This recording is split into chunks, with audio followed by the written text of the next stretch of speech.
semuanya hari ini. Semoga kita semua dalam keadaan sehat walafiat ya. Pada kesempatan kali ini kita akan membahas materi mengenai matriks. Nah, matriks ini sendiri terdiri dari berbagai macam bagian. Pada kesempatan kali ini kita hanya akan membahas beberapa di antaranya saja ya. Adapun yang akan kita bahas yaitu mengenai pengertian matriks, notasi matriks, dan juga ordo matriks. Langsung saja. Yang pertama akan kita bahas yaitu mengenai pengertian dari matriks. Matriks adalah kumpulan bilangan yang disusun berdasarkan baris dan kolom. Ingat ya, matriks adalah kumpulan bilangan yang disusun berdasarkan baris dan kolom. Nah, matriks tanpa baris dan tanpa kolom ialah bukan matriks pastinya. Oke, untuk lebih jelasnya, mari kita perhatikan contoh berikut.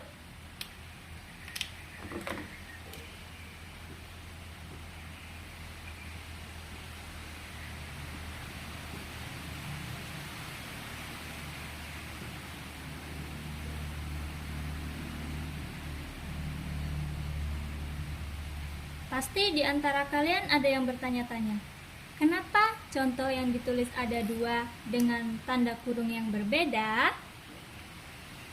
Jadi, matriks itu dituliskan dengan tanda kurung biasa ataupun tanda kurung siku. Boleh dengan tanda kurung biasa, boleh juga dengan tanda kurung siku. Kemudian, matriks itu kumpulan bilangan yang disusun berdasarkan baris dan kolom. Yang mana yang dinamakan baris dan yang mana yang dinamakan kolom?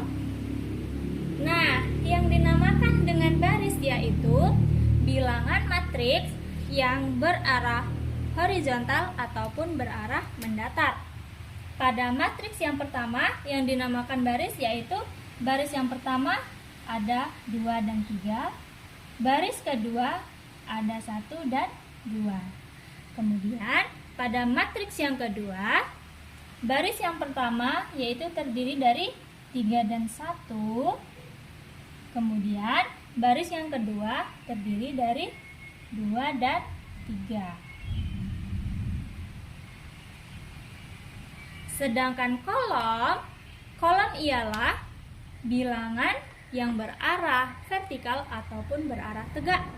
Pada matriks yang pertama, bilangan yang berarah vertikal ataupun tegak yaitu yang pertama bilangan 2 dan 1. 2 dan 1 adalah kolom pertama, kolom kedua ialah 3 dan 2. Begitu juga dengan matriks yang kedua. Pada kolom pertama ada bilangan 3 dan 2, kemudian pada kolom kedua ada bilangan 1 dan 3. Oke, jangan sampai keliru ya dalam memberi nama baris dan kolom. Ingat, baris berarah horizontal ataupun mendatar, sedangkan kolom berarah vertikal atau tegak. Kemudian, matriks bisa dituliskan dengan kurung biasa, bisa juga dituliskan dengan kurung siku.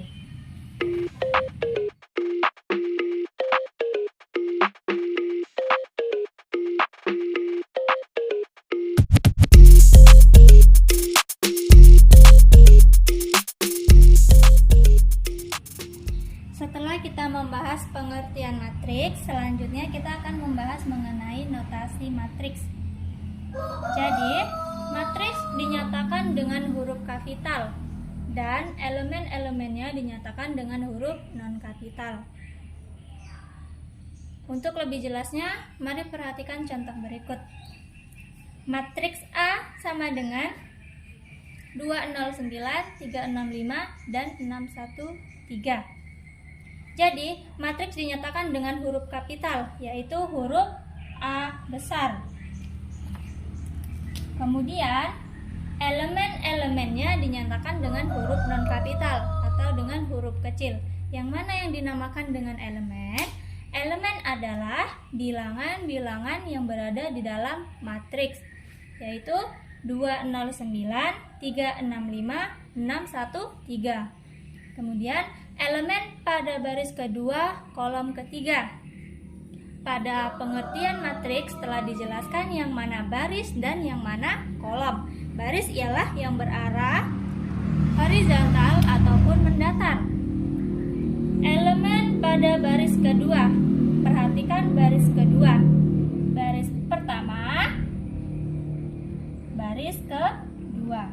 Setelah kita memperhatikan baris kedua, kemudian perhatikan kolom ketiga. Kolom pertama, kolom kedua, dan kolom ketiga. Kita misalkan elemennya dengan huruf A kecil. A, baris kedua, dan kolom ketiga. Itu artinya A23. Ingat ya, cara membacanya A23, bukan A23. Karena 2 dinamakan baris, 3 dinamakan kolom. Mereka berdua adalah dua satuan yang berbeda, sehingga cara membacanya tidak boleh digabungkan dan harus terpisah. Jadi cara membacanya A23, bukan A23. Kemudian untuk penamaan elemen, yang pertama kali harus ditulis yaitu baris, kemudian diikuti dengan kolom. Ingat ya, jangan sampai salah lihat. Yang pertama baris dan yang kedua kolom. A, baris kedua, kolom ketiga. Baris kedua, kolom ketiga. Berarti ada angka 1. Berarti elemen pada baris kedua kolom ketiga sama dengan A23 sama dengan 1. Kemudian selanjutnya elemen pada baris ketiga kolom kedua. Itu artinya A32. Ingat ya, yang pertama kali ditulis ialah baris, kemudian diikuti dengan kolom. Sekarang mari kita perhatikan baris ketiga. Baris ketiga, kemudian kolom kedua. Baris ketiga, kolom kedua, berarti ada elemen 5. Oleh karena itu, elemen pada baris ketiga kolom kedua sama dengan A32 sama dengan 5.